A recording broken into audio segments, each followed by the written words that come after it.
Gorduras saturadas e o consumo de carne aumentam então as doenças, principalmente as doenças cardiovasculares?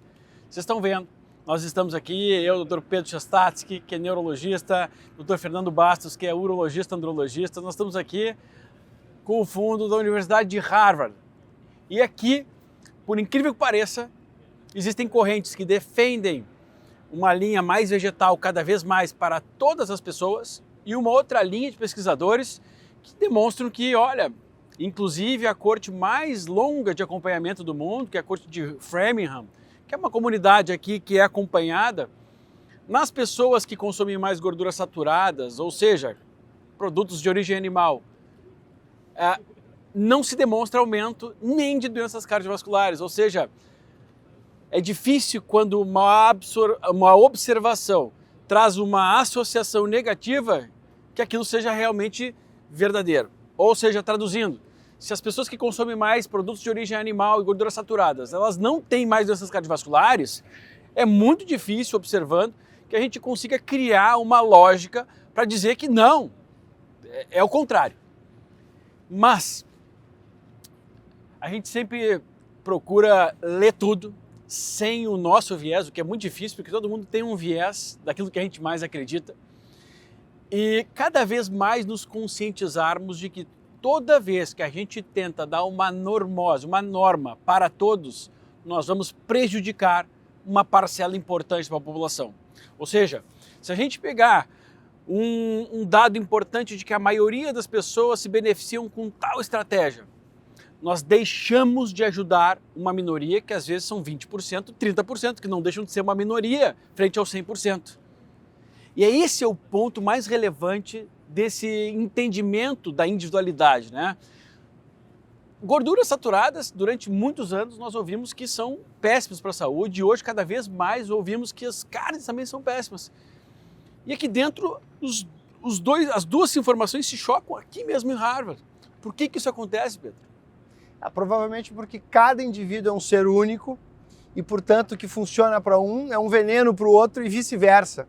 E hoje a tecnologia, que também é uma das características aqui de Harvard, vai nos ajudar a selecionar qual paciente deve receber ou adotar um certo tipo de prática alimentar. E o mais interessante, que vai alterando a partir das décadas do próprio indivíduo. Ou seja, as demandas do indivíduo A ou B serão diferentes ao longo das décadas, conforme a tecnologia um dia vai nos dizer. Enquanto a gente aguarda a tecnologia, né, e os algoritmos que são muito precisos, isso já está nas nossas mãos. Né? Por quê?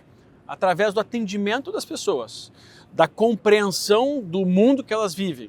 Porque são diferentes pessoas vivendo em diferentes situações de estresse, dormindo uma quantidade de horas, com idades diferentes, com aspectos metabólicos diferentes, polimorfismos diferentes. E hoje está totalmente disponível a gente poder entender na profundidade, desde que a gente saia um pouquinho da caixinha e consiga medir, por exemplo, uma testosterona num garoto de 20 anos e que está se queixando que possivelmente ele deve estar com uma baixa hormonal, ele não tem uma doença, mas ele está com uma baixa hormonal e isso pode ser corrigido com o estilo de vida, muitas vezes empurrado goela abaixo para ele, de que ele deve ser de um jeito que para ele não combina, né, Fernando? Isso a gente tem visualizado muito nos últimos anos, estudos têm demonstrado, né, esse impacto importante do estilo de vida, principalmente na produção de testosterona de adolescentes, na produção de espermatozoides, também na fertilidade tanto masculina quanto feminina. Então essa individualização ela é importante. A gente sabe que isso é o que causa geralmente, é o que leva geralmente a essa medicina de precisão. Todos os seres humanos são diferentes e a gente precisa identificar qual é que é a estratégia mais adequada para cada um. Mas o mais importante, na verdade, talvez não o mais importante, mas um fato importante é que existe também consensos. E consenso que a gente precisa passar do que não fazer, né? Então a gente sabe que o impacto dos alimentos ultraprocessados, do refino dos carboidratos, do emprego exagerado de óleos industriais, vegetais de sementes industrializados, né?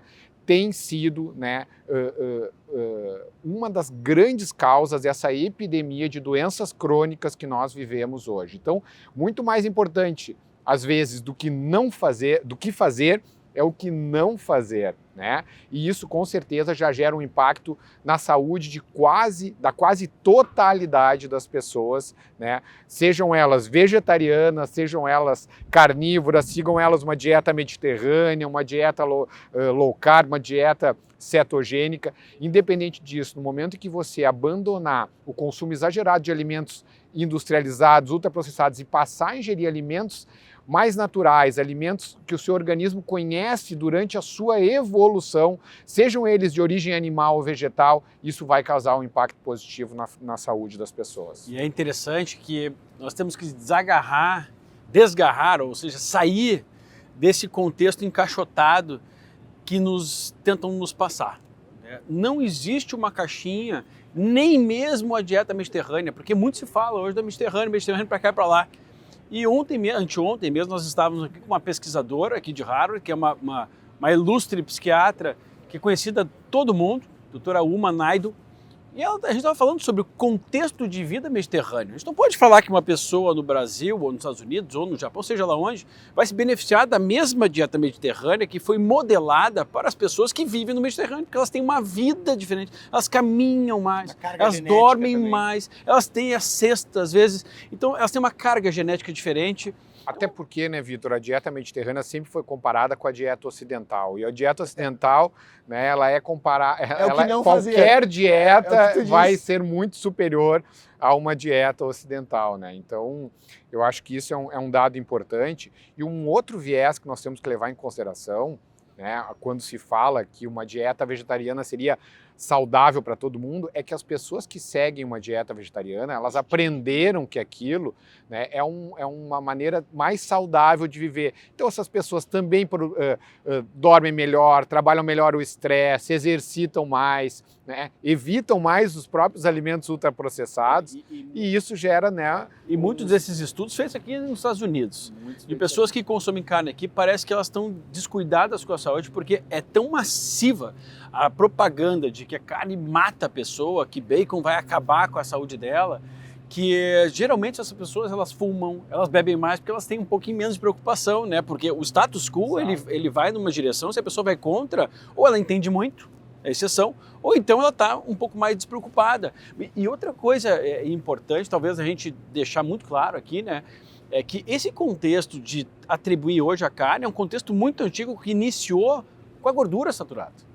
Num erro metodológico lá com Ansel Keys, e que hoje parece que esse dogma é algo inquestionável. Até hoje não conseguiram comprovar isso, e os estudos que sugerem que a gordura saturada faz mal para a saúde, a grande maioria deles foi utilizado gordura saturada vegetal, de óleo de palma, ou seja, gordura adicionada artificialmente, não a gordura consumida quando ela vem junto na carne, quando ela vem junto de um pacote nutricional completo.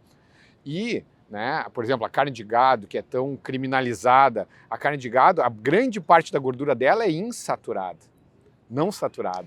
Eu acho que a palavra gordura, tu conseguir destacar ela de gordura de estar obeso, é difícil. Então, na cabeça das pessoas, a etimologia da palavra, ela faz nos conduzir à conclusão de que gordura nos deixa obesos, nos deixa com IMC elevado. E quando não é verdade. Placas de gordura dentro dos vasos sanguíneos. Tem um livro do Mark Hyman, né? Como a gordura emagreça. Olha o título do livro. Então é um anti-inflamatório, ele compõe a maioria dos tecidos, incluindo o tecido cerebral, que é o que mais, né, me prende atenção, 90% do cérebro é água e gordura. Então vai levar um tempinho para as pessoas caírem na ficha de que comer gordura não engorda. E uma lembrança que a gente tem que fazer quando a gente fala de gordura é que todos esses estudos grandes são observacionais.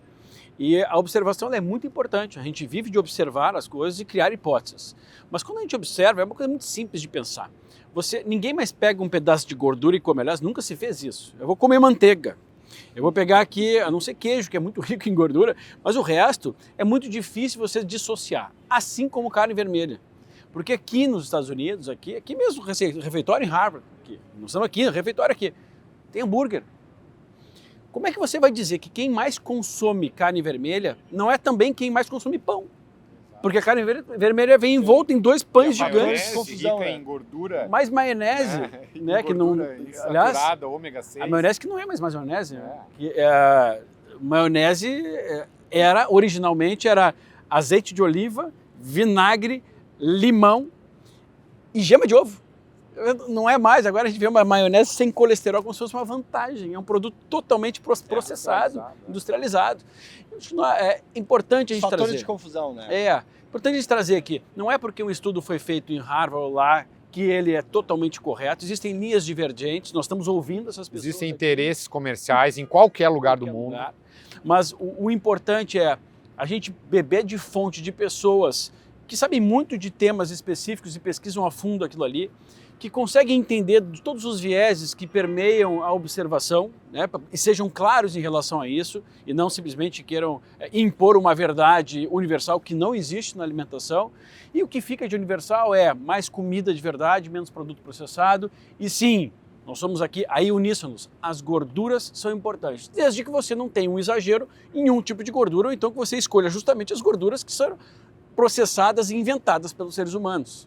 Acho que isso de consensual fica aqui para que vocês possam aproveitar, e vocês que são colegas da área da saúde, que possam repensar nos seus conceitos encaixotados e passem a entender que a individualização é fundamental.